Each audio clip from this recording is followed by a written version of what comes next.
Hello students, welcome to YouTube star the super learning platform. तो देखिए बच्चों, आज के सेशन में हम डिस्कस करने वाले हैं परम्यूटेशन एंड कॉम्बिनेशन और सेकंड एक चैप्टर प्रोबेबिलिटी के क्वेश्चंस। ठीक है, तो सबसे पहले देखो, जो रिसेंटली जेईई एडवांस में अच्छे क्वेश्चंस आए हैं उनका बच्चों में तुम्हें एक आइडिया दूंगा कि उनको हम कैसे जल्दी से जल्दी क्या अप्रोच तुम्हारी उसमें रहनी चाहिए सोल्व करने के लिए। उसके बाद बच्चों कुछ एक अच्छे क्वेश्चन जो मैं अपनी तरफ से भी तुम्हें करवाऊंगा। ठीक है, तो रिसेंटली ईयर्स में या पहले भी बच्चों पीएनसी और प्रोबेबिलिटी से काफी अच्छे क्वेश्चंस पूछे गए, तो आई होप कि तुमने वो अभी तक जो वो सारे के सारे सोल्व कर ही लिए होंगे। अगर नहीं भी किए तो बच्चों उन क्वेश्चंस को सोल्व करना काफी इंपॉर्टेंट चीज है, वही क्वेश्चंस, क्योंकि काफी अच्छे क्वेश्चंस वो पूछे गए। ठीक है, तो चलिए देखो बच्चों स्टार्ट करते हैं। फर्स्ट यहां पे देखो एक क्वेश्चन तुम्हें दिख रहा होगा, ये जेईई एडवांस 2006 में पूछा गया है। इस टाइप के क्वेश्चंस को सोल्व करने का कॉन्सेप्ट क्या, उस चीज को बच्चों समझना।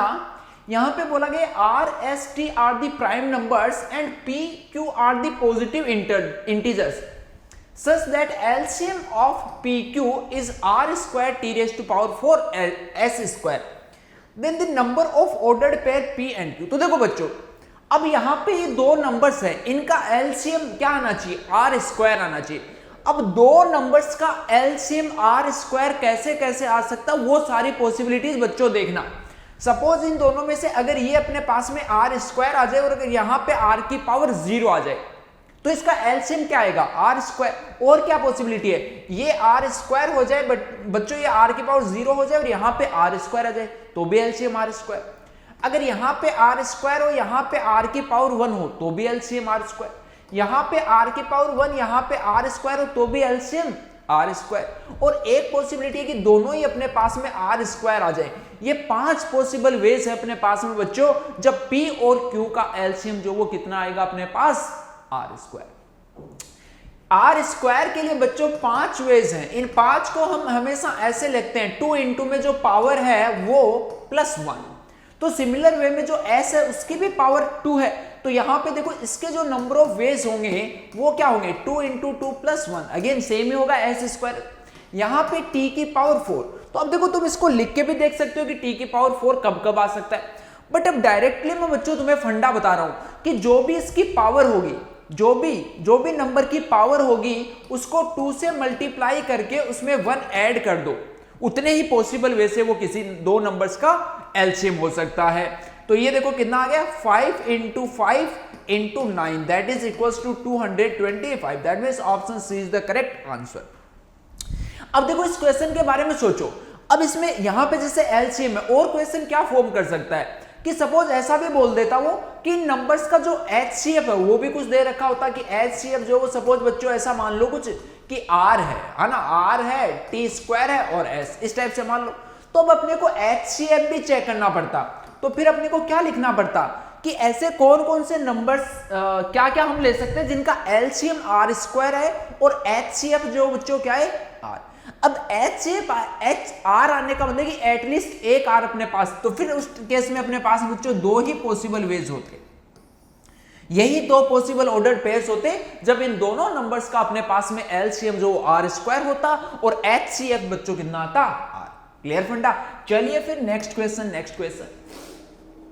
ये देखो यहां पे एक 2014 में बच्चों डी अरेंजमेंट का क्वेश्चन पूछा गया था। इसमें बोला गया था 6 कार्ड्स हैं और 6 एनवेलप हैं, सब पे नंबरिंग की गई है 1 2 3 4 5 6, 1 2 3 4 5 6। ये 6 कार्ड्स हो गए और ये 6 एनवेलप्स हो गए। अब आगे इसमें बोला गया था place in envelope so that each envelope contains exactly, एक एनवेलप में एक कार्ड डालना है। No card is placed in envelope bearing the same number, यानी कि कार्ड नंबर 1 जो है वो बच्चों एनवेलप नंबर 1 में नहीं जाना चाहिए, कार्ड नंबर 2 जो वो एनवेलप नंबर 2 में नहीं जाना चाहिए। इसी टाइप से बोला गया and more over the card number 1 is always placed, card number 1 जो बच्चों इसने बोला कि ये हमेशा किस में जाएगा, कार्ड नंबर 2 में। तो इसके नंबर ऑफ वेज पूछे। देखो पहले तो इस चीज को भूल जाओ कि कार्ड नंबर 1 कहां जा रहा है। सिंपली ऐसा सोचो कि अगर यही क्वेश्चन होता कि 6 कार्ड्स हैं, उनको 6 एनवेलप में डालना है और कोई भी अपनी जगह नहीं हो, इसका मतलब क्या है, 6 ऑब्जेक्ट्स का डी अरेंजमेंट। वो बच्चों क्या लिखते हैं, 6 factorial into 1 - 1 factorial plus 1/2 factorial minus 1/3 factorial plus 1/4 factorial minus 1/5 factorial plus 1/6 factorial. तो इसको सोल्व करोगे तो ये आएगा 265। अब आगे देखो, अब इसने बोला कि कार्ड 1 जो वो हमेशा कार्ड 2 में ही रहेगा, ये फिक्स है। कार्ड 1 के पास में बच्चों क्या क्या पॉसिबल वेज है? कार्ड नंबर 1 जो वो एनवेलप 2 में जा सकता है, एनवेलप 3 में, एनवेलप 4 में, एनवेलप 5 में, एनवेलप 6 में जा सकता है, यही पॉसिबल। अब जब कार्ड नंबर 1 जब एनवेलप नंबर 2 में गया, जब कार्ड नंबर 1 का एनवेलप नंबर 2 में गया, तो बाकी के जो कार्ड्स हैं उनके सपोज एक्स अपने पास में रीअरेंजमेंट के वेज हैं, ठीक है। अब एक बार ऐसा होगा कि कार्ड नंबर 1 जो वो किस में गया, एनवेलप नंबर 3 में गया, तो जब एनवेलप 3 में जाएगा तब भी उसके रीअरेंजमेंट के जो वेज हैं वो बच्चों कितने रहेंगे, एक्स। ऐसे कार्ड 1 अगर एनवेलप 4 में गया तो भी उसके रीअरेंजमेंट के वेज जो वो कितने रहेंगे अपने पास में, एक्स। इसका मतलब कि सेम एक ही वे जो 5 बार रिपीट हो रहा है। कार्ड नंबर 1 अगर किसी भी दूसरे सेम अगर 1 नंबर एनवेलप के अलावा अगर कहीं पे भी नहीं जा रहा तो सारी की सारी सेम ही सिचुएशन है। इसका मतलब कि एक ही सिचुएशन बच्चों 5 बार रिपीट हो रही है। अब अगर यहाँ पे कार्ड नंबर 1 अगर हमने एनवेलप नंबर 2 में फिक्स कर दिया तो इसका मतलब क्या है कि उसको 5 से डिवाइड कर दो, तो 5 से डिवाइड करेंगे तो ये क्या आ जाएगा अपने पास में 53। क्लियर बच्चों? चलिए फिर नेक्स्ट क्वेश्चन। नेक्स्ट यहां बोला गया था let n is greater than equal to 2 be an integer take n distinct points on a circle. ये एक सर्कल अपने पास में, इस पे n डिस्टिंक्ट पॉइंट्स है and join each pair of points by a line segment. ये जितने भी पॉइंट्स हैं इनको बच्चों सबको आपस में ज्वाइन किया गया है, जितने भी ज्वाइनिंग कर सकते हैं सब ज्वाइन किया गया है। कैसे ज्वाइन किया गया है? Colour the line segment joining, ये मतलब ज्वाइन तो सभी को किया गया, जैसे इस पॉइंट को इससे भी, इसको इससे भी, एक पॉइंट को सारे पॉइंट से ज्वाइन किया गया है। आगे देखना, joining every pair of adjacent points by blue. जो एडजेसेंट पॉइंट्स है बच्चों उनको इसने क्या बोला कि ब्लू लाइन से ज्वाइन किया गया, ब्लू लाइन से इसको ऐसे ज्वाइन किया गया ऐसे, ठीक है। तो अगर बच्चों इस पे n वर्टिसेस हैं अपने पास में, इसका मतलब कितनी साइड्स हैं, n साइड्स हैं। n साइड से तो जो ब्लू लाइंस होंगी वो भी बच्चों कितनी आएंगी अपने पास, क्लियर।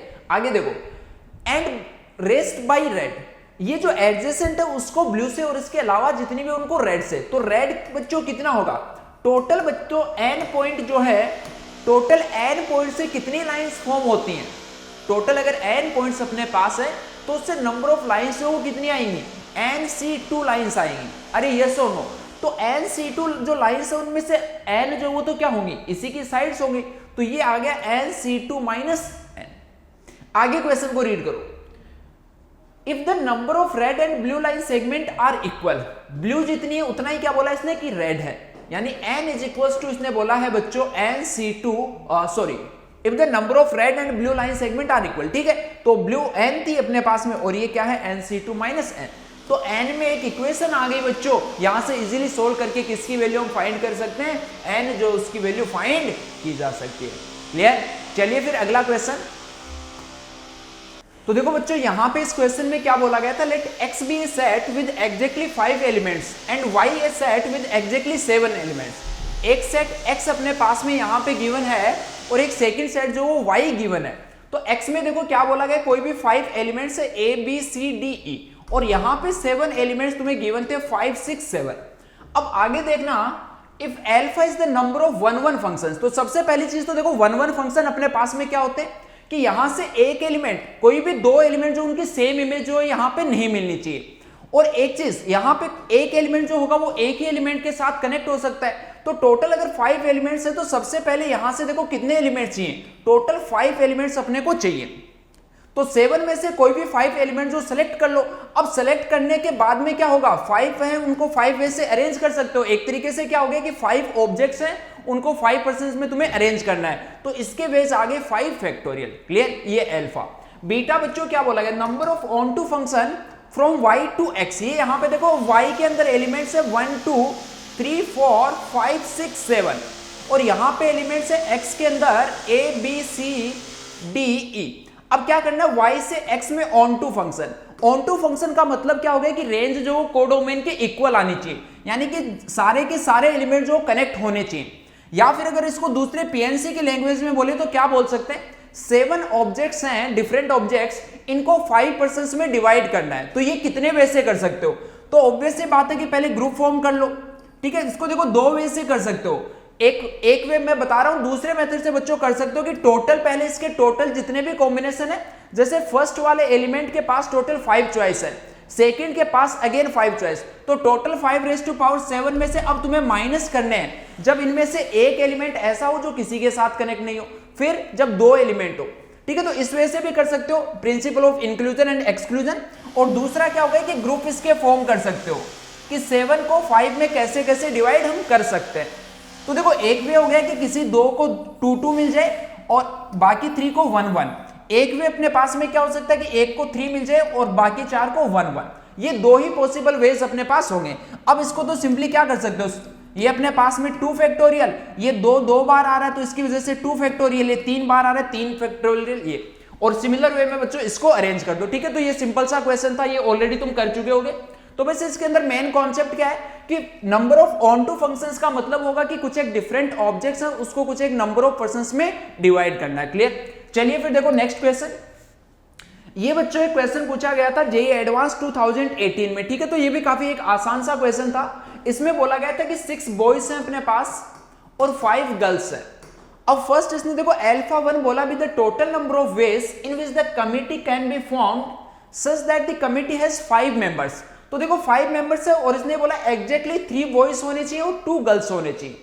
तो 6 बॉयज में से देखो कोई भी 3 बॉयज हो सेलेक्ट कर लो और 5 गर्ल्स है उनमें से कोई भी 2 गर्ल्स सेलेक्ट कर लो, तो ये इसका आंसर। फिर नेक्स्ट देखो alpha 2 be the total number of ways in which the committee can be formed such that the committee has at least 2 members and having an equal number of boys and girls. तो boys और girls वो equal होने चाहिए। तो देखो क्या क्या हो सकता है, सेकंड वाले केस में ऐसा देखो अपने पास में पॉसिबल है 2 बॉय, अगर टोटल अपने पास में कमिटी में मेंबर 2 हैं तो इस केस में क्या होगा कि अपने पास में एक बॉय और एक गर्ल होगा। और पॉसिबल वेज क्या है 2 बॉयज 2 गर्ल्स हो, और possible ways 3 boys 3 girls, 4 boys 4 girls and 5 boys and 5 girls. क्योंकि नंबर ऑफ गर्ल्स जो बच्चों मैक्सिमम अपने पास में कितना आ सकता है 5। अब तो सिलेक्शन के वेज लिखने हैं सिंपली 6C1 इंटू 5C1, फिर 6C2 into 5C2, next one is 6C3 into 5C3, next one is 6C4 into 5C4 and last one is 6C5 into में 5C5। इसको कैलकुलेट कर लेना तो ये क्या हो जाएगा अपने पास में इसका फाइनल आंसर। क्लियर? चलिए और देखो थर्ड पार्ट क्या था, alpha 3 be the total number of ways in which the committee can be formed such that the committee has 5 members at least 2 of them being girl. तो देखो टोटल अगर अपने पास में 5 मेंबर्स की अगर कमिटी बच्चों तुम्हें फॉर्म करनी है और इसने क्या बोला कि एटलीस्ट 2 गर्ल्स अपने पास होनी चाहिए। तो पॉसिबल वेज देखो अपने पास में क्या क्या है जिसमें कि 5 मेंबर्स की कमेटी तुम फॉर्म कर सकते हो। तो ऐसा हो सकता है कि 3 बॉयज हो और 2 गर्ल्स हो। बच्चों ऐसा हो सकता है कि 2 बॉयज हो एंड 3 गर्ल्स हो। एक वे हो सकता है कि 1 बॉय एंड 4 गर्ल्स हो, और एक वे अपने पास में क्या हो सकता है कि 5 की 5 गर्ल्स हो। अब इसको वापस से सेम इसी वे से कैलकुलेट कर लेना, ठीक है, सिंपल है। लास्ट देखो इसमें पार्ट जो पूछा था alpha 4 be the total number of ways in which the committee can be formed such that committee has 4 members. अब बच्चों 4 मेंबर्स की कमिटी फॉर्म करनी है हैविंग एटलीस्ट 2 गर्ल्स। अब देखो अगर एटलीस्ट 2 गर्ल्स चाहिए तो यहां पे कमेटी को फॉर्म करने के वेज क्या क्या है, 2 बॉयज 2 गर्ल्स हो सकते हैं, या फिर अपने पास में एटलीस्ट 2 गर्ल्स चाहिए ना, तो ऐसा भी हो सकता है कि 3 गर्ल्स हो और 1 बॉय हो, और एक बार ऐसा हो सकता है कि चारों की चारों क्या हो, गर्ल्स हो। अब इसने देखो कंडीशन क्या बोली, having at least 2 girls such that both M1 and G1 are not in the committee together. बच्चों जो ये बॉय M1 है और जो गर्ल G1 है ये दोनों कमिटी में एक साथ नहीं आने चाहिए, ठीक है। तो ये इसका जो लास्ट पार्ट था इसमें देखो थोड़ा सा तुम्हें सोचना था कि अब क्या करना है। अब फर्स्ट वाले में हमने क्या बोला कि 2 बॉयज और 2 गर्ल्स होने चाहिए। अब ये देखना कैसे कैसे हो सकता है। सपोज बच्चों M1 और G1 हम इन दोनों को इस कमिटी में इंक्लूड ना करें। इसने ये बोला कि जब भी ये आएंगे तो साथ में नहीं आने चाहिए। ऐसा हो सकता है एक केस कि M1 जो उसको ना ले और G1 जो उसको ले ले। एक केस अपने पास में क्या हो सकता है कि M1 को ले ले और G1 को ना ले। अब इनके देखो नंबर ऑफ वेज लिखो। यहां हमने क्लियरली बोल दिया कि M1 और G1 दोनों को ही नहीं लेना। अगर इन दोनों को ही नहीं लेना तो अब बॉयज कितने बचे, 5 में से कोई भी 2 को सिलेक्ट कर लो। गर्ल्स बच्चों 4 बची, उनमें से कोई भी 2 को सिलेक्ट कर लो। क्लियर? अगला केस हमने बोला कि M1 को नहीं लेना, M1 को नहीं लेना तो अगेन 5 बॉयज में से किसी भी 2 बॉय को सेलेक्ट कर लो। ये क्या बोला, G1 को लेना है, इसका मतलब एक गर्ल को हम सेलेक्ट कर चुके हैं, तो जो रिमेनिंग 4 गर्ल्स है उनमें कितनों को सेलेक्ट करना है, एक ही गर्ल को सेलेक्ट करना है। इसके बेस 4C1। लास्ट वाला M1 को लेना है, लेना ही लेना, इसका मतलब इसको सेलेक्ट कर चुके हैं, तो जो बाकी के 5 बॉयज हैं उसमें से कितने सेलेक्ट करने हैं तुम्हें, एक ही बॉय सेलेक्ट करना है। और जो गर्ल है वो G1 को नहीं ले सकते, तो जो रिमेनिंग 4 गर्ल्स है उनमें से कितनों को लेना बच्चों, 2 को। इनको सबको ऐड करोगे तो इसके वेज आएंगे। सिमिलर वे में तुम्हें सेकंड वाला पार्ट कंसीडर करना है और सिमिलर वे में बच्चों फोर्थ वाला। तो फोर्थ वाला जो वो तो डायरेक्टली क्या हो जाएगा कि 5 में से कोई भी 4 गर्ल्स जो उनको तुम सेलेक्ट कर लो। इसके अंदर देखो फिर से क्या क्या केसेस जो वो बन सकते हैं, केसेस में फॉर्म करके दिखा देता हूं तुम्हें। एक ऐसा हो सकता है, वापस से देखो 3 वही केस बनेंगे, M1 और G1 दोनों को मत लो, एक बार G1 को ले लो M1 को मत लो, और एक बार M1 को ले लो G1 को मत लो। क्लियर है फंडा। चलिए फिर देखो नेक्स्ट क्वेश्चन। नेक्स्ट क्वेश्चन है बच्चों यहाँ पे, ये भी जेईई एडवांस 2019 में पूछा गया था। 5 person A B C D E are seated in a circular arrangement ना, कोई भी एक सर्कुलर अरेंजमेंट है, इसमें 5 पर्सन हैं A B C D and if each of them is given A head of one of the 3 colours red blue and green ना, ये 3 colour की बच्चों हेड है इन 5 पर्सन में डिस्ट्रीब्यूट करनी कैसे देखना, number of ways of distributing the heads such that the person seated in adjacent seat get different colours, यानी ये दोनों अगर एक साथ बैठे तो इनको सेम कलर की हेड जो वो नहीं मिलनी चाहिए। ठीक है, ऐसे किसी भी जो 2 पर्सन साथ में बैठे उनको सेम कलर की हेड जो नहीं मिलनी चाहिए। तो देखो एक कलर की मैक्सिमम कितनी हेड जो वो हम दे सकते हैं, अगर जब भी हमने 3 हेड एक कलर की ले लेंगे तो देखो क्या होगा, सपोज रेड कलर की हेड इसको दे दी, अब इसको नहीं दे सकते, इसको देनी पड़ेगी, मतलब इसको दे सकते हैं, देना है या नहीं देना वो अपनी चॉइस है, बट बी को हम नहीं दे सकते। अब अगर इसको दे दी तो अब आगे देखो ई को देंगे, बट ई फिर से क्या होगा, ए के एडजेसेंट, इसका मतलब है कि एक ही कलर की मैक्सिमम कितनी हेड जो तुम इन पर्संस में डिस्ट्रीब्यूट कर सकते हो, 2, ऐसा हो सकता है। तो अब देखो सिंपल सी चीज है कि ये यहां पे 2 हम क्या ले सकते हैं, 2 रेड ले सकते हो तुम, 2 ब्लू और 1 ग्रीन, एक पॉसिबल वे ये हो गया। अब ऐसे ही देखो इनको आपस में अरेंज कर दो तो टोटल 3 वे से हम ये काम कर सकते हैं कि एक बार जैसे रेड जो उसकी 1 ले लो और बाकी दोनों कलर्स की 2 ले लो, और एक अपने पास में पॉसिबल वे जो वो क्या होगा, अब एक बार एक ब्लू ले लो, सॉरी एक क्या था अपने पास में ब्लू, तो एक ब्लू ले लो और बच्चों बाकी की दोनों जो वो क्या ले लो, 2। तो ये तो अपने जो भी मतलब यहां से फाइंड करेंगे कि कितने नंबर ऑफ वेज से इसको हम यहां पे डिस्ट्रीब्यूट कर सकते हैं, उसको किससे मल्टीप्लाई करना पड़ेगा बच्चों, 3 से, क्योंकि नंबर ये जो अपने पास में नंबर ऑफ हेड्स हैं इनको सेलेक्ट करने के जो वेज हैं वो कितने हैं अपने पास, 3। अब एक बार को मान लेते हैं कि ये वाला कलर कॉम्बिनेशन हमने लिया, अब चलिए इसको डिस्ट्रीब्यूट करते हैं। तो देखो क्या होगा, इनमें से 5 में से 1% बच्चों ऐसा होगा, इन 5 में से 1% ऐसा होगा जिसको सिंगल कलर वाली हेड जो मिल जाएगी। ठीक है, तो वो सपोज मिल गई अपने पास में ए को। अब टोटल कितने पर्सन बचे, 4 पर्सन बचे, तो इन 4 पर्सन में इन 2 रेड हेड्स और 2 ब्लू हेड्स को हम कितने वे से डिवाइड कर सकते हैं। देखो ऐसा होगा कि जो रेड हेड है वो या तो तुम ई और बी को दे दो, एक पॉसिबल वे ये, और एक अपने पास में क्या होगा कि ई और सी को दे दो। इसका मतलब कि एक ही हेड को तुम कितने वे से दे पा रहे हो, 2 वे से दे पा रहे हो। अरे ये सो नो, ये 2 वे से तुम दे पा रहे हो एक ही हेड को। अब बाकी की देखो, ग्रीन के लिए हमने ये बोल ही दिया था कि ये जो सिंगल ग्रीन थी वो ए को दे दी, 2 वे से अगर किसी भी इनको दे दिया हमने ई और बी को या फिर ई और सी को, तो जो रिमेनिंग 2 हेड्स होगी वो अपने आप ही यहां चली जाएगी, इनको अरेंज करने की जरूरत है क्या, नहीं। तो ये आगे अपने पास में कितने, 10 वेज। 10 वेज बच्चों ये हैं। अब इनको मल्टीप्लाई कर दो number of selection of heads, तो ये कितना आ जाएगा, 30। यही इसका फाइनल आंसर। क्लियर। चलिए move on to next question. ये देखो यहां पे एक जेईई एडवांस 2011 में पूछा गया था और ये प्रोबेबिलिटी का क्वेश्चन है।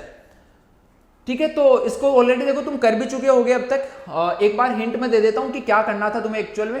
कुछ एक क्वेश्चंस और हैं जेईई प्रीवियस ईयर के, उसके बाद बच्चों हम अभी नए क्वेश्चंस करेंगे ना जो कि पूछे नहीं गए हैं। Let u1 and u2 be 2 urns such that u1, ये यहां पे एक अर्न u1 है जिसमें क्या क्या है, 3 white and 2 red balls. 3 white and 2 red balls and U2 contains, U2 बच्चों एक और एंड है अपने पास में जिसमें क्या है 1 व्हाइट बॉल है। A fair coin is tossed, अब देखो एक फेयर कॉइन इज टॉस्ड, इसका मतलब या तो हेड आ सकता है या टेल आ सकता है। तो एक बार को हम बच्चों मान लेते हैं कि यहां से हेड आ रहा है, फिर एक केस अपने को क्या लेना पड़ेगा जब इसका टेल आए, दो ही पॉसिबिलिटी है। If head appears then 1 ball is drawn at random from U1, head आ गया। अब इसने क्या बोला कि इसमें से एक बॉल जो वो ड्रॉ की जा रही है, तो एक बॉल बच्चों कैसी हो सकती है, व्हाइट हो सकती है, या फिर ये बॉल जो वो अपने पास में क्या हो सकती है, रेड हो सकती है। ठीक है, अगर व्हाइट ड्रॉ किए तो इसकी प्रोबेबिलिटी लिख देंगे, रेड ड्रॉ किए तो उसकी प्रोबेबिलिटी। आगे बढ़ो, 1 ball is drawn at random from U1 and put into U2।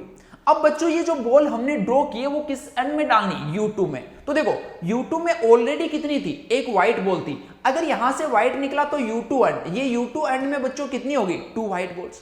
अगर एक रेड निकली तो एक व्हाइट ऑलरेडी थी और एक क्या डाल देंगे, रेड। Clear funda. चलिए अब देखो टेल वाले में भी ऐसा ही होगा।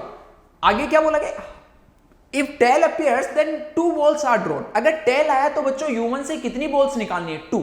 तो अब देखो 2 में भी क्या क्या पॉसिबिलिटीज अपने पास हैं। ऐसा हो सकता है कि दोनों रेड हम निकाल दें, ऐसा हो सकता है कि दोनों व्हाइट निकाल दें, ऐसा हो सकता है कि एक रेड और एक व्हाइट निकाल दें, और जो बॉल निकाली है उनको वापस से U2 में डाला जा रहा है। तो अब U2 में देखना सिचुएशन क्या है, एक व्हाइट ऑलरेडी थी, 2 रेड डालेंगे तो ये लीजिए 2 रेड।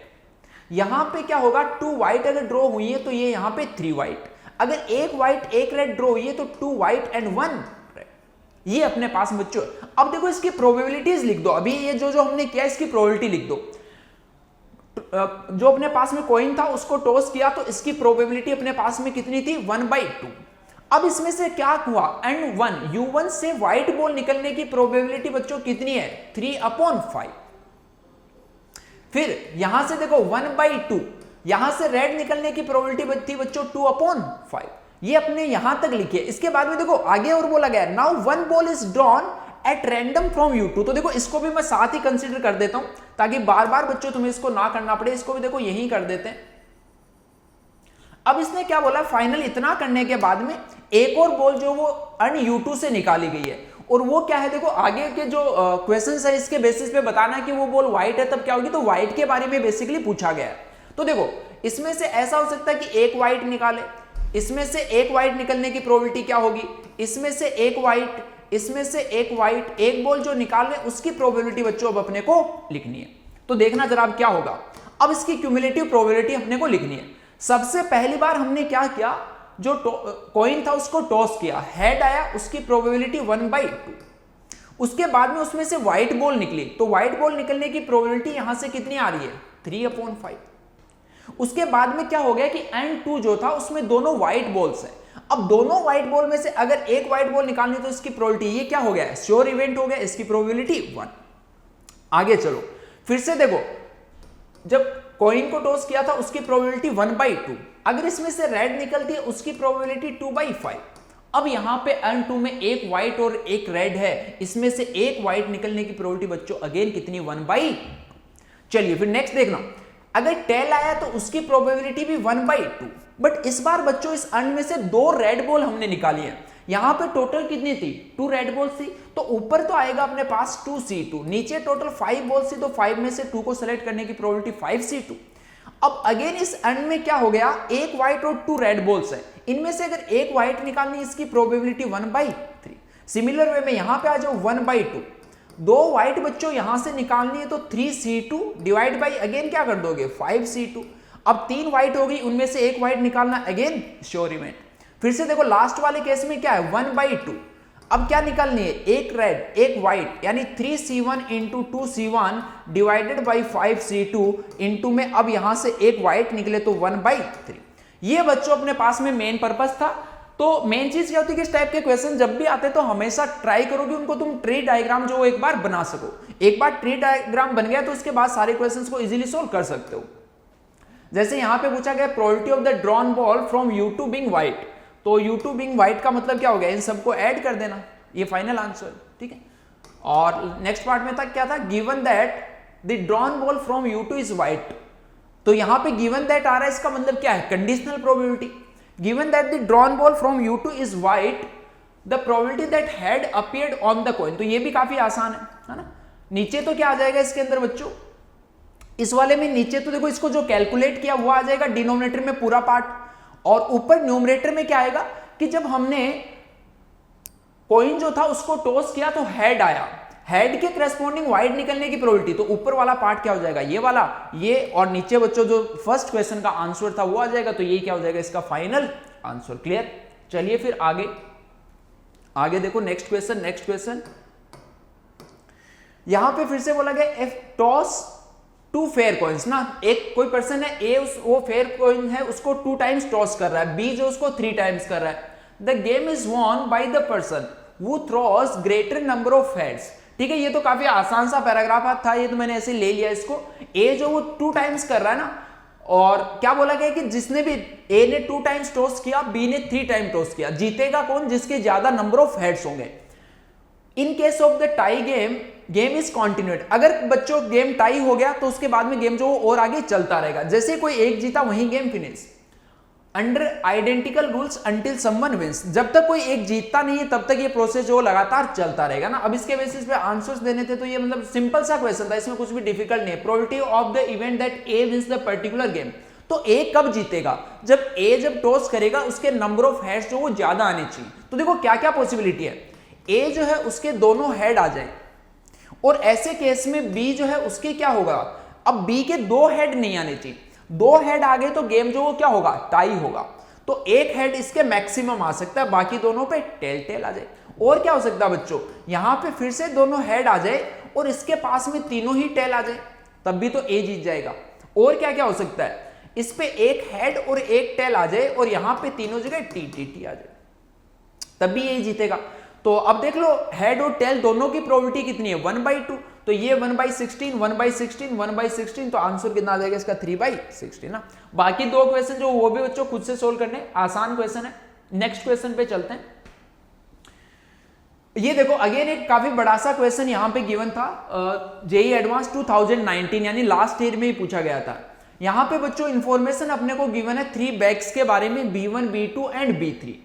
B1 में देखो बोला गया कि 5 रेड एंड 5 ग्रीन बॉल्स है ना। यहां पे एक बैग B1 हम लेट कर लेते हैं जिसके अंदर 5 रेड एंड 5 ग्रीन बॉल्स है। ये इस टाइप से यहां पे कोई एक सेकंड बैग होगा और यहां पे ये थर्ड बैग। ठीक है, तो अब देखो यहां पे सेकंड बैग में क्या बोला गया, 3 red and 5 green, 3 red and 5 green.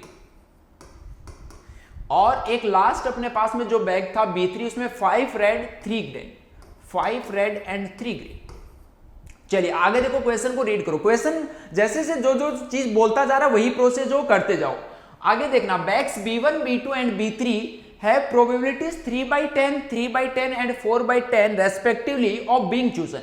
इसका मतलब क्या है कि इन 3 बैग में से कौन से बैग को चूज करना है उसकी प्रोबेबिलिटी बोला गया है। इसकी 3/10 है, इसकी 3/10 है, और इसकी कितनी है बच्चों, 4/10। आगे देखो, a bag is selected at random and a ball is chosen at random from the bag, then which of the following options is correct। अब देखो ये सब इसमें बोला गया कि क्या है कि कोई भी एक बैग सेलेक्ट किया गया और उसमें से एक बॉल ड्रॉ की गई है। अब देखो ऑप्शंस पढ़ो, सारे एक एक करके चेक करने पड़ेंगे। Probability that the selected bag is B3 given that the chosen ball is green.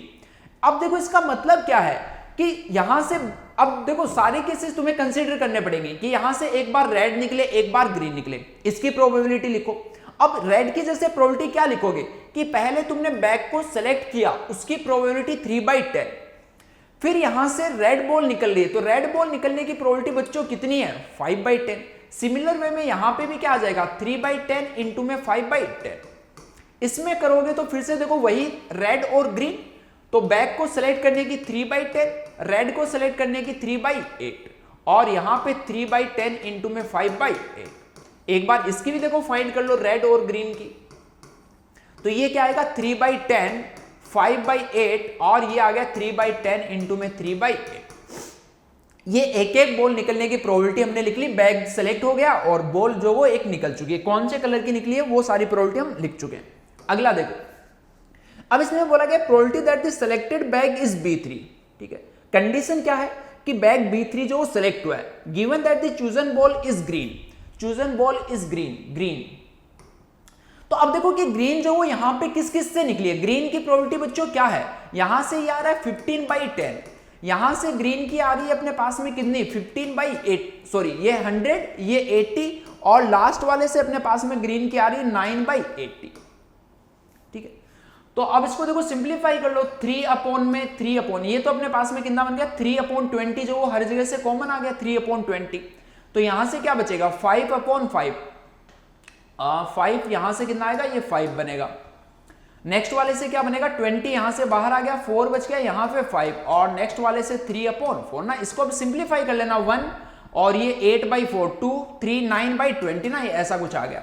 अब देखो और क्या पूछा गया था इसके अंदर, कैलकुलेशन वगैरह तुम एक बार चेक कर लेना। अब यहां पे बोला सिलेक्टेड बैग इज B3, तो ऊपर बच्चों अपने पास में किसकी प्रोबेबिलिटी आ जाएगी B3 की। ऐसे बच्चों बाकी के ऑप्शंस हैं, तो इसको आगे फर्दर सोल्व कर लेना। मेन चीज क्या है कि इस टाइप का क्वेश्चन जैसे ही दिखे तो ट्री डायग्राम बच्चों सबसे पहले उसका बना लो, उसके बाद तो जो जो पूछा गया सारी चीजें तुम इजीली फाइंड कर सकते हो। ओके, चलिए फिर देखो नेक्स्ट क्वेश्चन। नेक्स्ट तो ये बच्चों अपने पास में देखो जेईई एडवांस में जो पूछे गए क्वेश्चंस थे वो थे। अब बच्चों हम कुछ एक अलग से और क्वेश्चंस करते हैं डिफरेंट टाइप के, ताकि और कॉन्सेप्ट जो अच्छे से क्लियर हो सके। ओके, तो चलिए देखो फर्स्ट क्वेश्चन है, how many words can be made with the letters of the word intermediate. ठीक है, ये अपने पास में एक वर्ड गिवन है इंटरमीडिएट। अब यहां पे बोला गया कि वर्ड जो है फर्स्ट इसका पार्ट है the word neither begins with I nor ends with E. तो सबसे पहला काम है देखो टोटल नंबर ऑफ वर्ड्स जो तुम यहां से फाइंड करो कि टोटल कितने वर्ड्स इस लेटर्स को यूज करके बना सकते हो। तो यहां पे कितने लेटर्स लिखे हैं 1 2 3 4 5 6 7 8 9 10 11 12 लिखे हुए। तो बच्चों टोटल वर्ड्स तो आगे इसके 12 फैक्टोरियल डिवाइडेड बाय।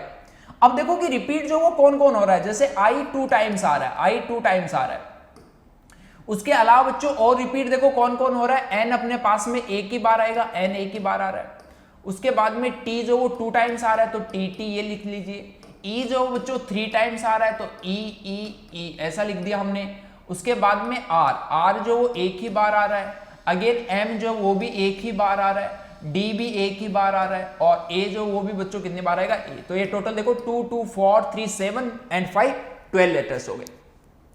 तो इसमें से रिपीट वाले क्या है 2 फैक्टोरियल 2 फैक्टोरियल 3 फैक्टोरियल, जितने अलाइक हैं उससे डिवाइड हो जाता है माइनस। अब देखो इसमें से हम बच्चों वो वर्ड्स माइनस कर रहे हैं जब वो वर्ड जो किससे स्टार्ट हो रहा हो, आई से स्टार्ट हो रहा हो।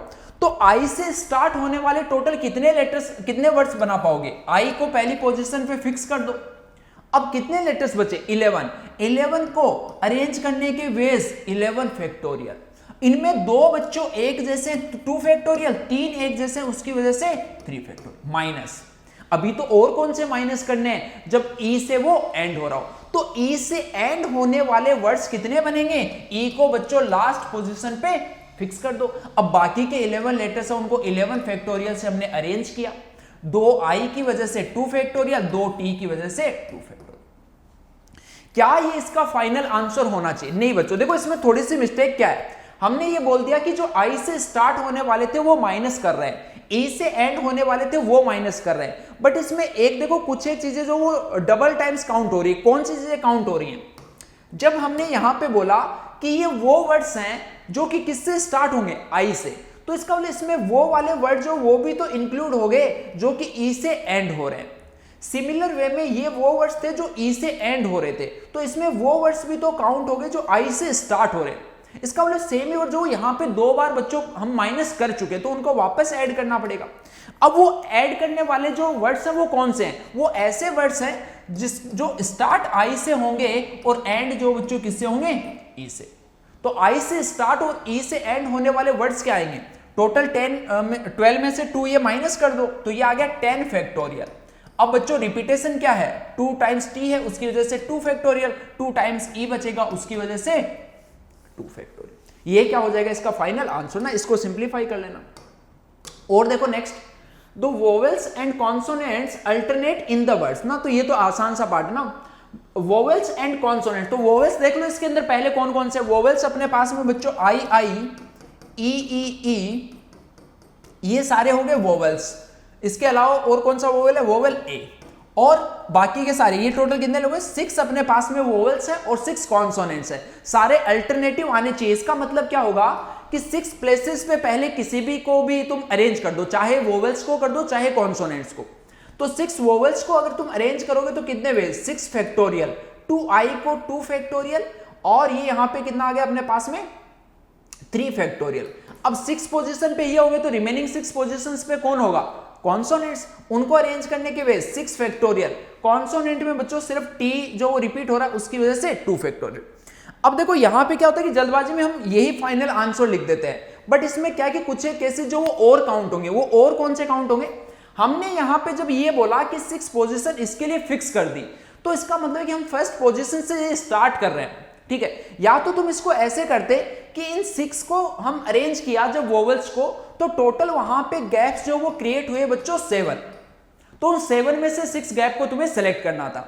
अगर दोनों को अलग अलग 6 फैक्टोरियल से हम अरेंज कर रहे हैं तो इसका मतलब ऐसा हो सकता है कि फर्स्ट प्लेस पे कॉन्सोनेंट आए और एक बार क्या होगा कि फर्स्ट प्लेस जो उस पे वोवेल आए, तो ये आपस में इसका मतलब खुद में भी कितने अरेंजमेंट ही होंगे, 2 अरेंजमेंट्स, तो इनको अरेंज करने के वेज जो वो कितने हो जाएगा 2 फैक्टोरियल। तो ये इसका final answer, clear. Next part इसका, वोवेल्स आर ऑलवेज कॉन्जुगेटिव, तो ये तो बहुत ही आसान पार्ट है, वोवेल्स कॉन्जुगेटिव आने चाहिए। इसका मतलब वोवेल्स को सबको एक मान लो ना, इनको एक मान लो, तो टोटल 6 कॉन्सोनेंट प्लस 1, ये तो टोटल 7 लेटर्स हो गए। 7 को अरेंज करने के बेस 7 फैक्टोरियल, और इसमें 2 टी एक साथ आ रहे थे, एक जैसे थे, उनकी वजह से 2 फैक्टोरियल। अब ये देखो वोवेल्स वो एक साथ आने चाहिए, बट इनमें आपस में इंटरनल तो अरेंजमेंट हो सकता ना, कि ये जैसे दोनों आई है वो यहां आए, या आपस में अरेंज हो सकते हैं कहीं कैसे भी, तो इनको आपस में अरेंज कर दो फिर से। टोटल ये कितने थे अपने पास में, 6 थे ना, तो 6 फैक्टोरियल, और ये यहां पे देखो इनका भी आपस में इंटरनल अरेंजमेंट जो वो क्या वजह से होगा 2 फैक्टोरियल इंटू 3 फैक्टोरियल, ये इसका फाइनल आंसर, क्लियर। चलिए फिर देखो और नेक्स्ट क्वेश्चन, अच्छे ये भी देखो एक जनरल क्वेश्चन है, find the number of integral solution of the equation this. यहां पे x1 x2 और x3 के बारे में तुम्हें बोला गया कि 1 से बड़ा होना चाहिए, 2 से बड़ा या 3 से बड़ा, ये सब। तो देखो अपने पास में बच्चों जो फॉर्मूला होता है वो क्या होता है, n plus r minus 1 c r minus 1, ये किसका होगा, non negative integral solutions, non negative integral solution. इसका मतलब बेसिकली अपने पास में क्या है कि n आइडेंटिकल ऑब्जेक्ट्स हैं, उनको r पर्सन्स में डिवाइड करना है such that each person get at least, नहीं एटलीस्ट नहीं बोलेंगे, नॉन नेगेटिव का मतलब कि कोई कितने भी ऑब्जेक्ट्स किसी को मिल सकते हैं। अगर पॉजिटिव बोलता तो उसका मतलब क्या होता, each person get at least 1 object ना। तो उसमें भी देखो कॉन्सेप्ट फिर से मैं रिवाइज करवा देता हूं, अगर पॉजिटिव का बच्चों पूछता तो वहां पे इसका क्या आता, n-1 cr-1, ये आता पॉजिटिव इंटीग्रल सॉल्यूशंस। चलिए तो अब देखो पहले यहां से इसको ग्रेटर देन इक्वल्स टू 0 बनाना पड़ेगा। तो इसने क्या बोला, यहां से क्या बोल सकते हैं, x1 - 1 is greater than equals to 0, x2 - 2 is also greater than equals to 0, x3 - 3 is also greater than equals to 0, और xk - k is greater than equals to 0। ऐसा आ गया। अब देखो ये इस नंबर को कुछ एक कैपिटल x1 बोल देते हैं, इस नंबर को कुछ कैपिटल x2 बोल देते हैं। अब कैपिटल x1 और कैपिटल x2 से लेके कैपिटल xk ये ऑलवेज कैसे हैं, नॉन नेगेटिव।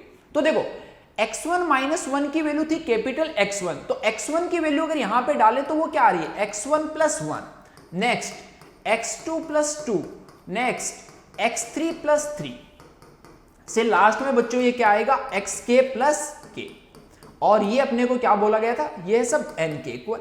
तो x1 + x2 से लेके ये जा रहा है xk तक, ये बच्चों इस साइड लेके इसको माइनस कर दो तो ये क्या आ गया, n minus sum of first k natural numbers that is k × k + 1/2, ये आ गया अपने पास फाइनली। अब इसका तुम्हें क्या फाइंड करना है, number of non negative integral solutions. तो ये वापस इस फॉर्मूले में डाल दो, n की वैल्यू बच्चों कंप्लीटली ये हो जाएगी, r का मतलब यहां पे कितने इंटीजर्स हैं, k इंटीजर्स, ये वैल्यू यहां पे डाल देंगे तो क्या आ जाएगा अपने पास में फाइनल आंसर, क्लियर। चलो फिर और नेक्स्ट क्वेश्चन, ये देखना बच्चों इस टाइप का क्वेश्चन भी 1-2 बार पहले भी जेईई में पूछा जा चुका है, तो यहां पे ये अच्छा कॉन्सेप्ट होता है समझना इस चीज को। A shop sells 6 different flavors of ice cream. In how many ways can a customer choose 4 ice cream cons. अब देखो यहां पे जब इसने बोला कि 6 डिफरेंट फ्लेवर्स है, इसका मतलब है कि एक फ्लेवर की अपने पास में जो नंबर ऑफ आइसक्रीम या नंबर ऑफ कॉन्स है वो कितने भी हो सकते हैं, वो इनफाइनाइट हो सकते हैं।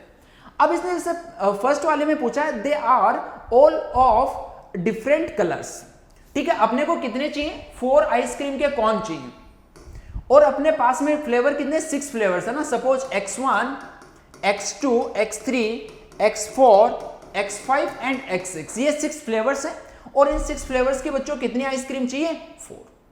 अब ये जो एक ही फ्लेवर की आइसक्रीम होगी वो इनफाइनाइट है, इसका मतलब ये आपस में कैसी हैं, आइडेंटिकल है। क्लियर है।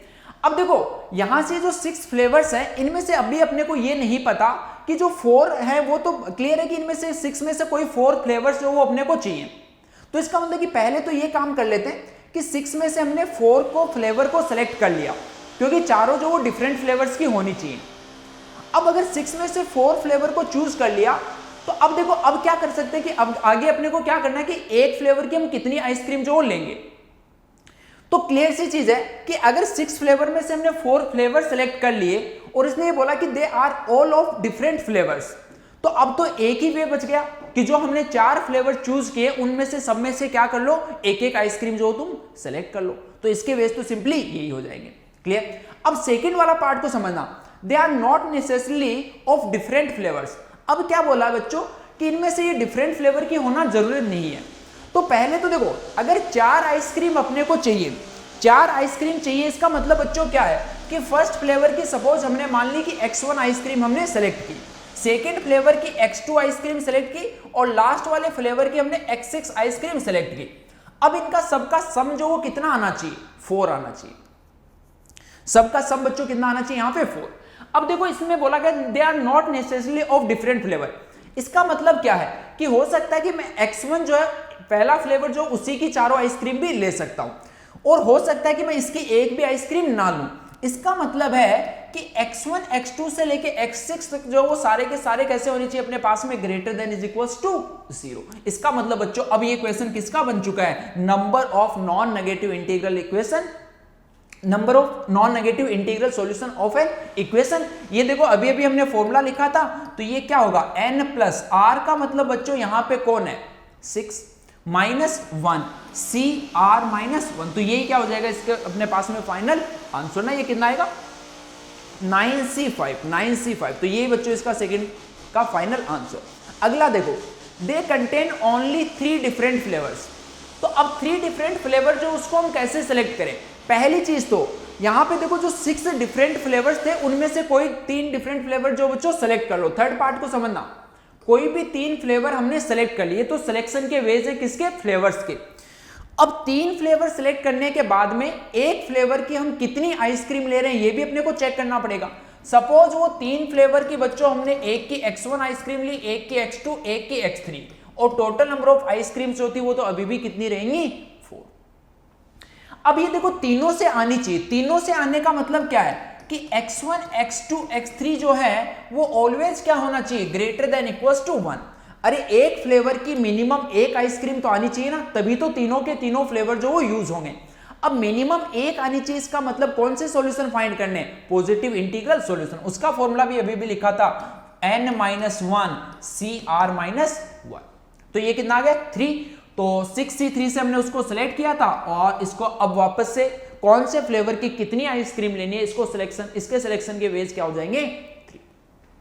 अब इसको सिंप्लीफाई कर लेना, जो भी आएगा वो final answer. Last part, they contain only 2 और 3 डिफरेंट फ्लेवर्स। तो 3 डिफरेंट का तो ये हो गया।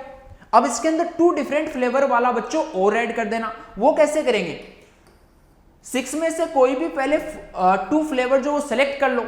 अब सपोज फर्स्ट फ्लेवर की हम नंबर ऑफ आइसक्रीम जो वो X1 है, सेकंड की X2, ये कितना आना चाहिए, 4।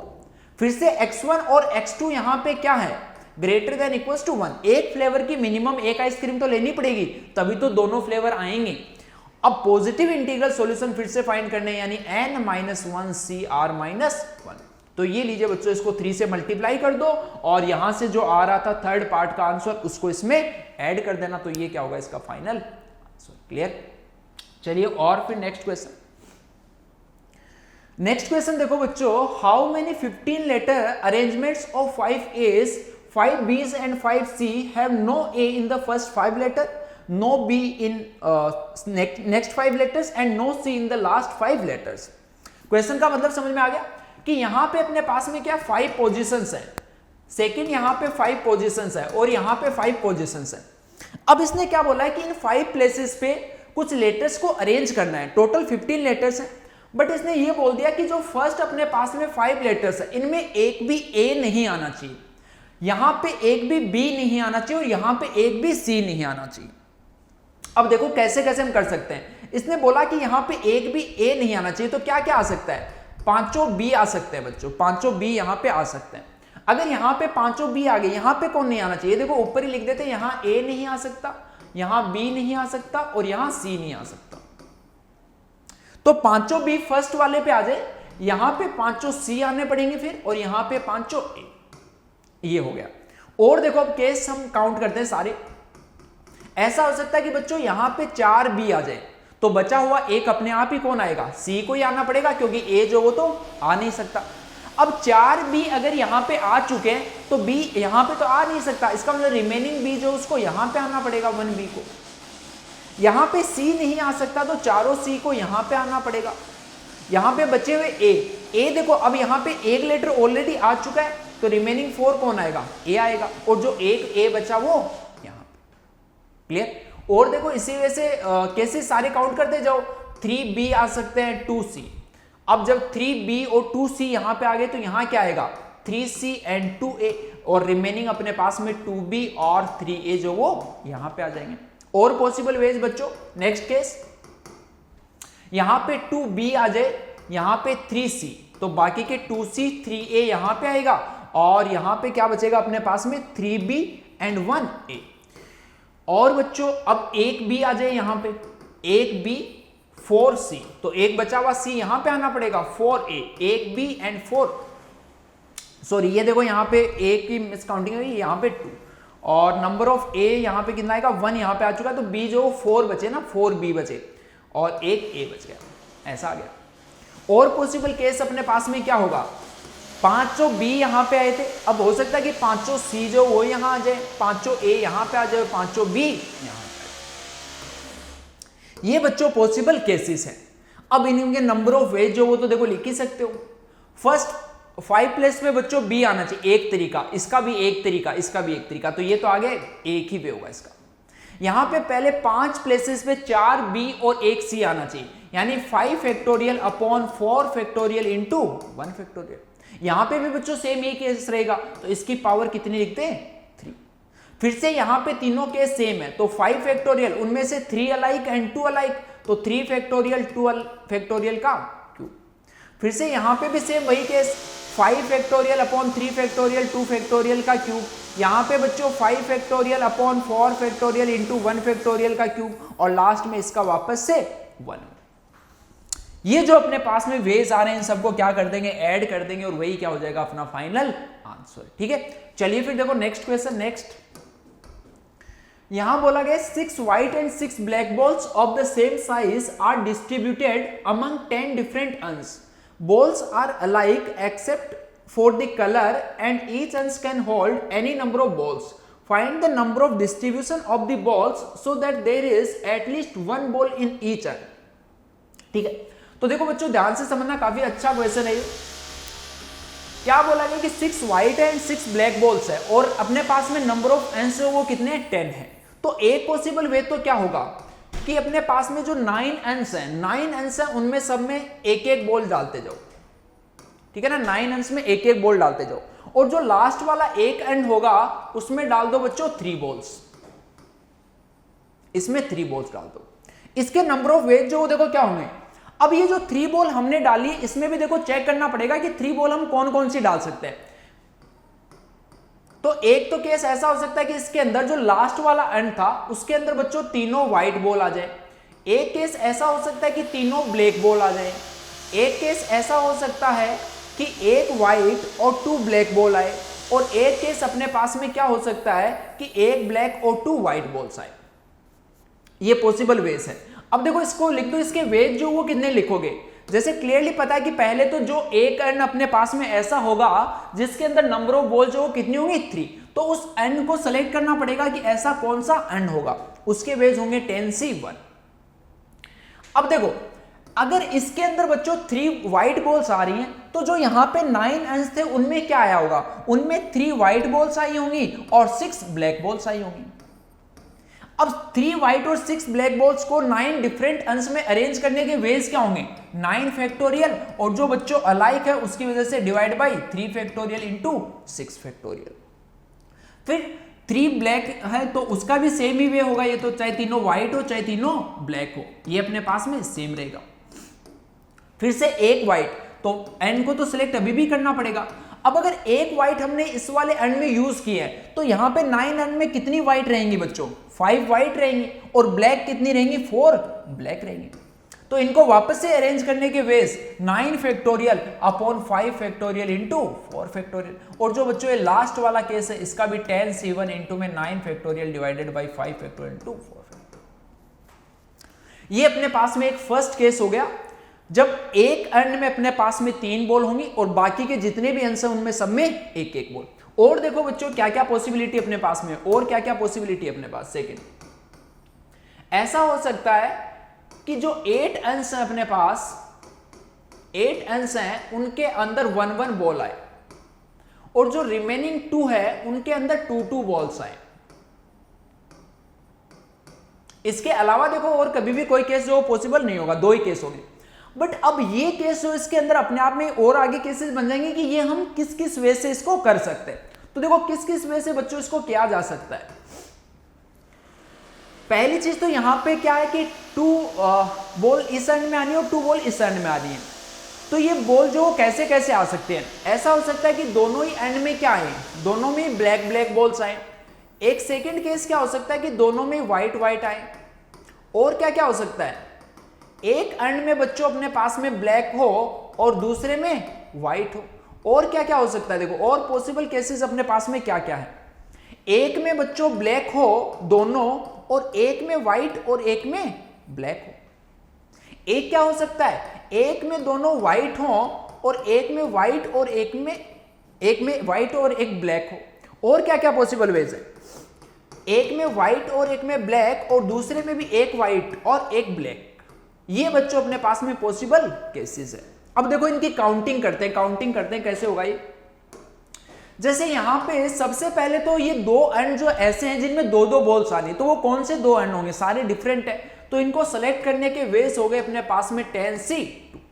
अब दोनों में ब्लैक ब्लैक आनी है तो आगे इनका आपस में, दोनों ब्लैक का आपस में तो अरेंजमेंट हो नहीं सकता।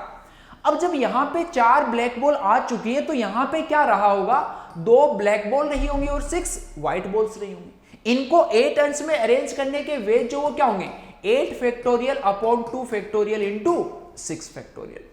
ठीक, और ये तो बिल्कुल ही सेम ही केस है ना, ये तो बिल्कुल सेम केस है, बस ब्लैक की जगह क्या हो गया, व्हाइट हो गया। ऐसे नेक्स्ट वाला फिर से 2 एंड को हमने सेलेक्ट किया। अब क्या है, 2 व्हाइट और 2 ब्लैक है। अब देखो ऐसा भी तो हो सकता है इसके अंदर कि कौन से वाले एंड में ब्लैक है और कौन से वाले एंड में व्हाइट है, तो इनको आपस में अरेंज करने के वेज जो बच्चों क्या होंगे, 2 फैक्टोरियल। रिमेनिंग जो 4 ब्लैक और 4 व्हाइट है उनको यहां पे अरेंज करना है, उसके ways 8 factorial upon 4 factorial into 4 factorial. Clear funda. चलिए फिर ये वाला केस, फिर से 10 में से 2 एंड को सेलेक्ट करना है, और ये देखो कौन से एंड में ब्लैक आएगी, कौन से में एक ब्लैक और एक व्हाइट आएगी, तो वापस से अरेंज करने के वेज 2 फैक्टोरियल। अब टोटल यहां पे ब्लैक बॉल जो कितनी यूज हो चुकी हैं, 3 ब्लैक बॉल्स यूज हो चुकी है, तो इसका मतलब यहां पे क्या होगा, 3 ब्लैक बॉल यूज होंगी और 5 अपने पास व्हाइट बॉल्स यूज होंगी। तो इनको अरेंज करने के ways 8 factorial upon 3 factorial into 5 factorial. फिर से ये तो बिल्कुल सेम केस है, बस ब्लैक की जगह क्या आ चुका है, व्हाइट, तो इनटू में 2 फैक्टोरियल, और ये लीजिए बच्चों 8 फैक्टोरियल, 3 फैक्टोरियल, 5 फैक्टोरियल। लास्ट वाला फिर से दोनों एंड को सेलेक्ट करने के वेज 10C2। अब बच्चों दोनों में क्या हो रहा है, एक में व्हाइट एक में ब्लैक, दूसरे में भी व्हाइट एंड ब्लैक, तो इनको आपस में तो अब अरेंज हम कर नहीं सकते। तो अब बचा क्या, जब 2 व्हाइट यहाँ पे यूज हो चुकी है तो यहाँ पे 4 व्हाइट्स हैं और 4 ही ब्लैक, उनको अरेंज करने के ways 8 factorial divided by 4 factorial into 4 factorial. Clear funda, कोई दिक्कत यहां तक? तो ये बच्चों अपने पास में इन सारे केसेस को ऐड कर देंगे और जो अभी पहले केसेस काउंट किए तो उनको सबको ऐड कर देंगे, तो वही क्या होगा अपने पास में फाइनल आंसर। ठीक है, चलिए अगला क्वेश्चन देखो। In a bag there are 10 black and 10 white balls. ठीक है, यहां पे बच्चों बोला गया कि 10 ब्लैक है और 10 जो वो व्हाइट बॉल्स है ना, तो एक बैग है, इसके अंदर ये लीजिए 10 black and 10 white balls. A ball is drawn at random and 5 extra balls of some color। अब देखो एक बॉल रैंडमली यहां से ड्रॉ की गई है, तो वो बॉल जो वो ब्लैक भी हो सकती है, वो ब्लैक बॉल जो वो व्हाइट भी, और दोनों को ड्रॉ करने की प्रोबेबिलिटी बच्चों कितनी है, 1/2। ठीक है, अब आगे देखो क्वेश्चन को रीड करो। A ball is drawn at random and 5 extra balls of same color as of drawn ball are added in the bag along with the drawn ball। यानी कि यहां से जिस कलर की बॉल हमने ड्रॉ की है उस बॉल को तो वापस रखना ही रखना है, साथ में उसमें 5 और उसी कलर की बॉल को ऐड करके उसमें डालना है। तो अगर बच्चों ब्लैक अपने पास में अगर ब्लैक हमने ड्रॉ की तो अब 5 इसके अंदर और डाल दो ब्लैक, तो 5 और ब्लैक डालोगे तो 15 बच्चों इसमें ब्लैक हो जाएंगे और 10 व्हाइट रहेंगे। और अगर व्हाइट निकली तो अब क्या होगा, 15 व्हाइट होंगी यहां पे और 10 बॉल जो वो कैसे आएंगी, ब्लैक। आगे आगे देखना, now another ball is drawn and replaced in the bag. अब एक और बॉल ड्रॉ की गई है और उसको बैग में वापस डाल दिया गया in the bag, but 4 balls of colour same as drawn ball are removed from the bag. इसका मतलब समझो बच्चों, यहां पे इसने बोला गया now another ball is drawn. अब वो ड्रॉन बॉल यहां पे फिर से ब्लैक हो सकती है और व्हाइट हो सकती है। अब सपोज मैंने ब्लैक बॉल निकाली तो उसने क्या बोला, एंड रिप्लेस किया गया, उस ब्लैक बॉल को क्या किया गया, रिप्लेस किया गया in the bag, but 4 balls of colour same as drawn ball are removed from the bag. यानी कि अगर मैंने यहां से ब्लैक बॉल निकाली, समझना, अगर मैंने यहां से ब्लैक बॉल निकाली तो अब क्या किया, मैंने इसको वापस से इसके अंदर डाल दिया। अब इसको रिप्लेस किससे करना है, 4 balls of colour same as drawn. अब इसको 4 बच्चों उसी से रिप्लेस करना है, तो अब टोटल अपने पास में इसमें जो नंबर ऑफ बॉल्स है वो कितनी होंगी, 18 होंगी। 18 होंगी तो ये देखो यहां पे क्या होगा, 18 बॉल्स यहां पे ब्लैक हो गई और व्हाइट जो थी वो तो अभी भी वैसी की वैसी। अगर व्हाइट ड्रॉ की गई थी तो अब क्या होगा, 18 बच्चों, अब अगर सपोज यहां से व्हाइट, तो व्हाइट को देखो अब क्या होगा, व्हाइट को हमने रिमूव कर चुके हैं और उसकी 4 जो वो और एक्स्ट्रा हम यहाँ पे डाल रहे हैं, तो 4 और एक्स्ट्रा अगर डालेंगे तो अब ये अपने पास में क्या होगा, 13 व्हाइट बॉल्स होंगी और जो ब्लैक थी वो अभी भी ऐसी की ऐसी रहेंगी। सेम केस बच्चों यहां पे भी कर दो, अगर यहां से एक ब्लैक ड्रॉ करे और एक व्हाइट ड्रॉ करे, ठीक है, तो ये सेम कॉन्सेप्ट यूज हुआ। Again a ball is drawn and found to be white, find the probability that the second. अब बच्चों यहां से क्या करना है, फिर से व्हाइट की प्रोबेबिलिटी लिख देनी है यहां से, तो ये वाला पार्ट जो वो तो अपने पास में डिनोमिनेटर में आ जाएगा, और जो कंडीशनल प्रोबेबिलिटी थी वो क्या थी कि सेकंड वाला जो बैग था उससे अपने पास में क्या निकलनी चाहिए थी, ब्लैक, तो ऊपर वाली प्रोबेबिलिटी बच्चों एक ये आ जाएगा, एक ये पार्ट आ जाएगा, इससे इसको किससे करना है, टोटल से डिवाइड करना है, तो अपने को क्या मिल जाएगा, फाइनल आंसर। क्लियर, चलिए फिर देखो next question. In a knockout tournament of 8 players, 8 players हैं बच्चों, P1 P2 से लेके P8 तक, let AK be the event that PK reaches to the final. बच्चों एक PK जो प्लेयर है उसको फाइनल में पहुंचाना है। कंडीशन क्या है कि अगर कोई भी 2 पर्सन PI और PJ का मैच है तो जो जीतेगा कौन, PI जीतेगा अगर I ग्रेटर देन J, यानी अगर P1 और P5 खेल रहे तो कौन जीतेगा, P5, क्यों, क्योंकि 5 जो वो 1 से बड़ा है। समझ में आ गई बात। अब एक बात को समझना बच्चों, नॉकआउट मुकाबले का मतलब क्या होता है, नॉकआउट का मतलब क्या होता है कि पहले ग्रुप बना दिए जाते हैं 4-4 पर्सन्स के, ग्रुप बना दिए जाते हैं बच्चों 4-4 पर्सन के, तो यही ग्रुप जो वो इंपॉर्टेंट है अपने लिए, बाकी का तो अपने आप ही शॉर्ट आउट हो जाएगा। जैसे इसने बोला कि A4 के, इसका मतलब क्या है कि प्लेयर A4 जो उसके जीतने की प्रोबेबिलिटी बताओ, तो अब इसका मतलब इसके अंदर ग्रुप में अगर A4 है तो इसमें मैं A5, A6 और A7 को रख सकता हूं क्या, नहीं, क्यों? अगर A4 से बड़ा मैंने कोई भी रख दिया तो A4 का जब उससे मुकाबला होगा तब तो A4 तो हार ही जाएगा ना। तो मैं यहां पे सिर्फ A1, A2 और A3 में से किसी को रख सकता हूं। अब चाहे A4 का किसी के साथ भी मुकाबला हो, यहां से फिर से 2 टीम बनेगी और 2 में फिर से A4 जीतेगा, क्योंकि यहां पे I जो है वही हमेशा 4 ही बड़ा रहेगा। तो और फिर से इसमें लास्ट में क्या होगा, वो फाइनल में पहुंच जाएगा, क्योंकि अभी भी A4 बड़ा। इसका मतलब अपने को लिए इंपॉर्टेंट है फर्स्ट 4 पर्सन्स का ग्रुप बनाना। तो जिसको भी जिताना है अपने को, उसके साथ में उससे हारने वाले प्लेयर्स जो वही अपने को रखने हैं। जैसे कि A4 के जीतने की प्रोबेबिलिटी, तो हमने अगर बच्चों इसमें A4 रखा तो नीचे तो देखो क्या होगा कि इसके साथ में जैसे इस ग्रुप में एक A4 आ गया तो टोटल तो क्या होगा 7 प्लेयर्स और उन 7 में से किसी 3 को सिलेक्ट करके इस ग्रुप में डाल दो, ये टोटल। ऊपर इसके जीतने की प्रोबेबिलिटी कैसे आएगी, जब A4 के साथ में कौन हो, यही तीनों पर्सन हो। A1, A2 और A3 3 पर्सन है, इनमें से 3 को सिलेक्ट करने के बेस 3C, ये आ गया PA4। फिर PA5, PA5 में भी बच्चों डिनोमिनेटर में तो क्या होगा 7C3। अब A5 के साथ में देखो तुम क्या क्या कौन कौन रख सकते हो, A5 किस किस से जीत सकता है, A1, A2, A3 and A4, 4 person से वो जीत सकता है। तो इन चारों में से किसी भी 3 को इसके ग्रुप में रख दो। और A6 बच्चों A1 से लेके A5 किसी से भी जीत सकता है, तो पांचों में से किसी भी 3 को इसको इसके ग्रुप में रख दो, बाकी टोटल तो अगेन क्या होगा 7C3। क्लियर फंडा, मजा आ रहा है बच्चों, मजा आ रहा है। देखो डिफरेंट टाइप के क्वेश्चन जो वो हम इसके अंदर कवर करते जा रहे हैं। चलिए बच्चों एक लास्ट पैराग्राफ है, आज के सेशन का लास्ट पैराग्राफ, इसको देखते हैं। उसके बाद बच्चों जो MVP मिलेगी तुम्हें उसके क्वेश्चंस को भी काफी अच्छे ढंग से तुम्हें सोल्व करना है। चलिए, द 7 डिजिट नंबर n एक 7 डिजिट नंबर है A1 से लेके A7 इज डिविजिबल बाई 11। तो पहले तो देखो 11 से डिविजिबिलिटी का रूल अपने को पता होना चाहिए। क्या होता है बच्चों कि ये जो अपने पास में ओड प्लेसेस हैं A1, A3, A5 and A7, इनको सबको हम ऐड करेंगे, इसको कुछ अल्फा बोल देते हैं। और जो इवन प्लेसेस पे हैं A2 plus A4 plus A6, इन सबको ऐड करेंगे। अब अगर 11 से डिविजिबल है तो बच्चों अल्फा माइनस में बीटा जो वो क्या होना चाहिए 11 का मल्टीपल होना चाहिए, तभी ये 11 से डिविजिबल। अगला देखो, sum of its digits equal to 61, यानी कि ये सम of digits A1 plus A2 से लेके A7 तक जो वो कितना आना चाहिए 61। तो देखो अल्फा प्लस में बीटा आना चाहिए 61।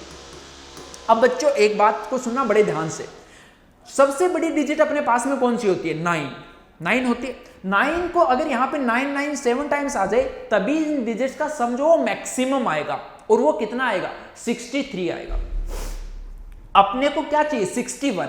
इसका मतलब देखो हम क्या कर सकते हैं, कैसे इसको सेलेक्ट कर सकते हैं। अगर मान लो कि 8 प्लेसेस पे अपने पास में क्या आ जाए 9 आ जाए, 8 डिजिट से वो 9 क्या आ जाए, सॉरी 6 प्लेसेस पे 9 आ जाए तो कितना हो गया 54, और जो रिमेनिंग है उस पे अपने पास में आ जाए 1 प्लेस पे क्या आ जाए 7 आ जाए, तब क्या आ सकता है सम जो वो 61 आ सकता है। और बच्चों सम 61 जो वो कैसे आ सकता है, और सम 61 जो वो कैसे आ सकता है, देखो और सम 61 अपने पास में ऐसे आ सकता है कि 5 प्लेसेस जो है उस पे 9 आ जाए, तो ये बच्चों कितना बन गया 9 इंटू 5 45, और 45 अब अपने को क्या चाहिए 2 प्लेस पे क्या आ जाए 8 और 8 आ जाए, तो 45 प्लस 16 जो वो भी कितना होगा 61।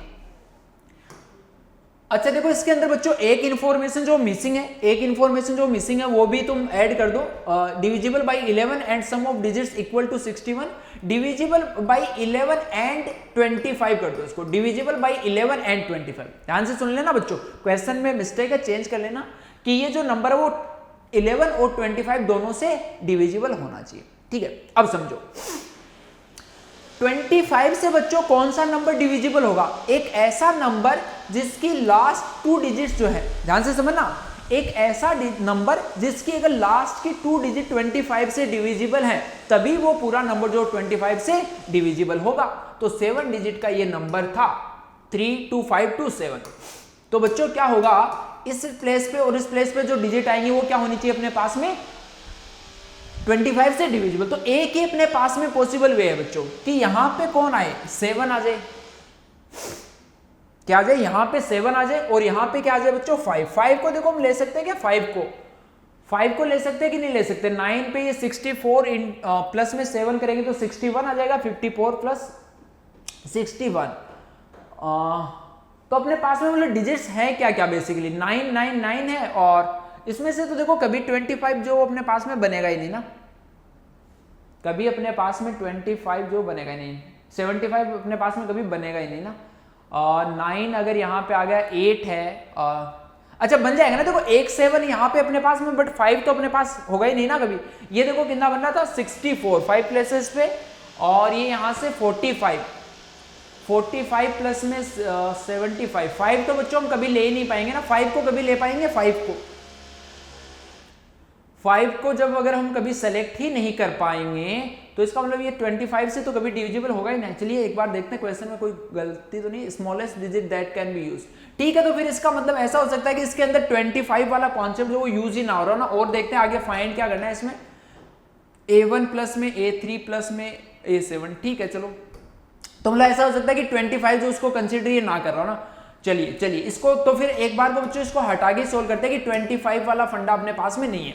यही दो इंफॉर्मेशन है कि डिजिट्स का जो सम है वो कितना आना चाहिए अपने पास में। डिजिट्स का सम आना चाहिए 61, और क्या होना चाहिए ये नंबर जो 11 से डिविजिबल, ठीक है। तो ये अपने पास में आ गया। इसका मतलब हम डिजिट्स को किस किस का यूज कर सकते हैं? एक 7 का यूज कर सकते हैं, एक 8 का, एक 9। इन तीनों डिजिट्स के अलावा किसी डिजिट का यूज कर सकते हैं क्या? नहीं कर सकते। तो ये लीजिए अपना फर्स्ट क्वेश्चन तो यही खत्म हो गया। Smallest digit that can be used, that is 7, ठीक है। चलिए अगला देखो, A1 plus A3 plus A5 plus A7। ये बच्चों A1 प्लस A3 यानी अल्फा जो अपने को फाइंड करना है। अब देखो एक बात को समझना, अल्फा प्लस में बीटा यानी इनका सारी डिजिट्स का सम जो हो तो क्या आना चाहिए अपने पास में 61। अल्फा माइनस बीटा हमने क्या बोला 11n आना चाहिए। यानी अल्फा माइनस में बीटा की वैल्यू क्या क्या हो सकती है?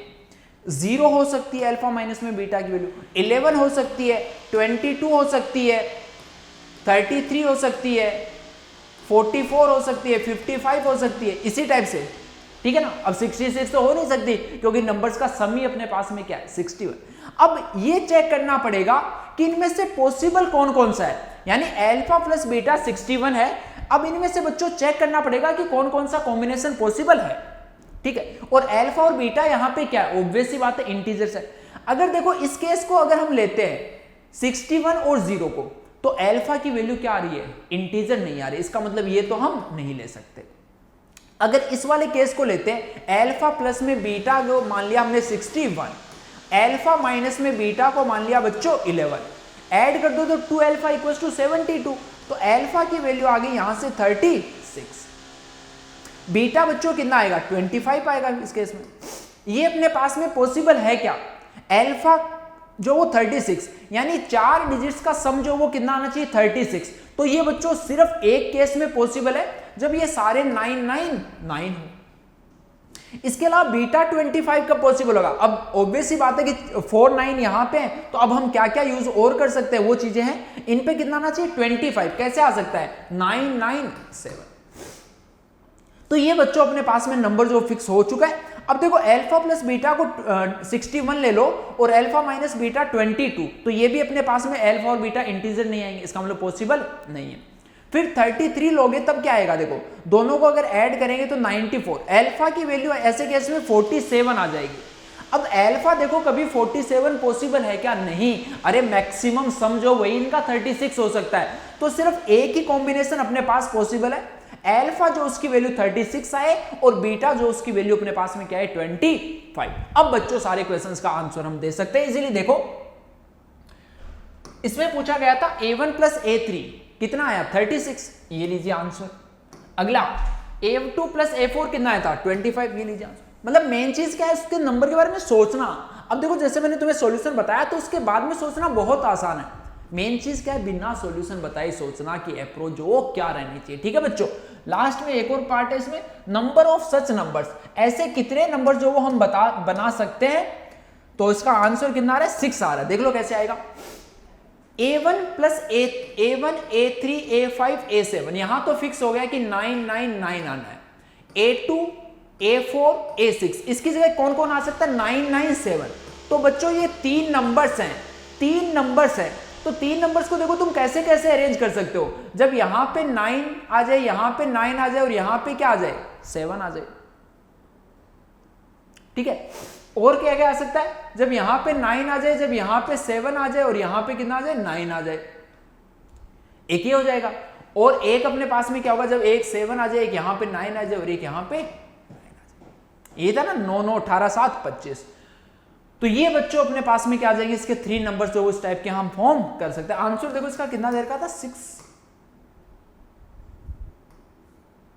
नहीं, नंबर ऑफ सच नंबर्स 6 थोड़ी आएगा ये, 3 फैक्टोरियल से इसने तो अरेंज कर दिया, इसने अरेंज कर दिया बच्चों इसको 3 फैक्टोरियल से ना, बट 3 फैक्टोरियल से अरेंज थोड़ी होगा ये, 3 फैक्टोरियल अपॉन 2 फैक्टोरियल से अरेंज होगा। तो टोटल ऐसे नंबर्स जो उसको करेक्ट कर लेना, 3 नंबर्स बच्चों अपने पास में पॉसिबल होंगे, क्योंकि इनमें क्या हो रहा है कि 2 डिजिट जो वो तो सेम ही आ रही है, तो वो तो क्या होंगे अपने पास में रिपीट होंगे। इनको 3 को 3 फैक्टोरियल अपॉन 2 फैक्टोरियल से हम डिवाइड करेंगे ना, करेंगे कि नहीं करेंगे, देखो ये तो चीज है ना, क्लियर है ना। जैसे यहाँ पे 9 9 7 हो गया, बाकी तो 9 9 ही आना ना, 9 7 9, इसके अलावा और कोई नंबर्स अपने पास में पॉसिबल थोड़ी होंगे, यही तो नंबर होंगे। तो ये बच्चों 3 नंबर जो वही पॉसिबल, ठीक है। तो ये बच्चों आज का सेशन अपना रहा। आई होप कि तुम्हें काफी मजा इस सेशन में बच्चों आया होगा, काफी डिफरेंट टाइप की प्रॉब्लम्स जो तुम्हें देखने को मिली होंगी, ठीक है।